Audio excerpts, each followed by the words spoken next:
Hey, it's Susie Gold with Keller Williams Realty, and today I'm going to talk about the 3 things that you should do during your option period when you're buying a house. So stay tuned.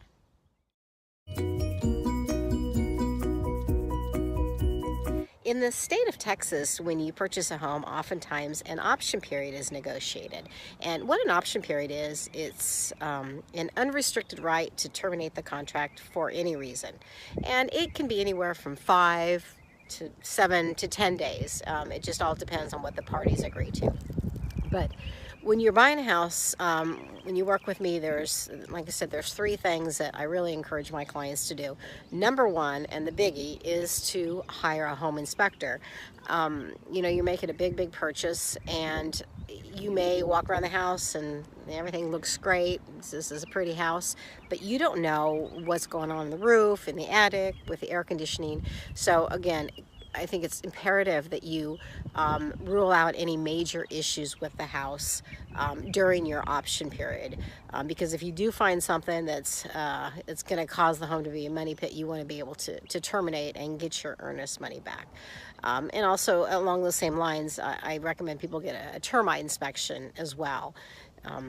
Usually about $100 or so, but definitely peace of mind to make sure you're buying a home that doesn't have any active wood destroying insects. Number 2, the next thing I would encourage you to do during your option period is look into homeowners insurance. It's really important to know what your payments are going to be, and part of your monthly payments are going to include if you have an escrow account, are going to include your homeowners insurance premiums. So you want to get an idea of what that's going to cost you.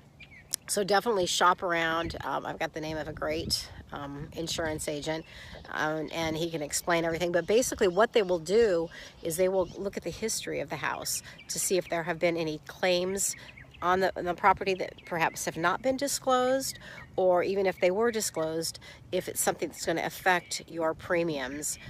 So you don't necessarily have to, commit to an insurance company during your option period, but again, get an idea of the history of the home and also an idea of what your monthly premiums are going to be.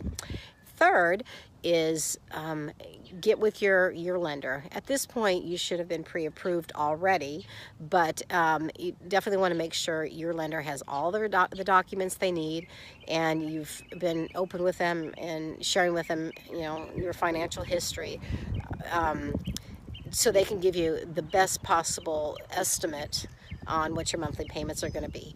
Because going into it, it's critical that every month what you're going to be required to pay for the house. And if you have an escrow account, your monthly payment that is due every month is made up of your principal, your interest, your property taxes, and insurance. So those 4 things, you should know what the costs are going to be on those. So going into this house, you feel comfortable. And there you go. When you're purchasing a home and you have an option period, those are the top 3 things that I encourage you to do. Oh, and another biggie is make sure you've counted the days correctly as far as when your option period expires. I've worked with sellers where the buyer's agent comes to us and says, okay, we decided we don't want to move forward. We're going to terminate since we're still in our option period. And I have to go back to them and say, check your calendar. You're off. Your option period actually expired yesterday, and your buyer has lost the right to terminate. So make sure that you've got those dates right and you don't get past the point of no return. So as always, if you have any questions about purchasing home or listing your home for sale, or just any real estate questions at all, you can reach me at 512-791-4223. See you next week. Bye-bye.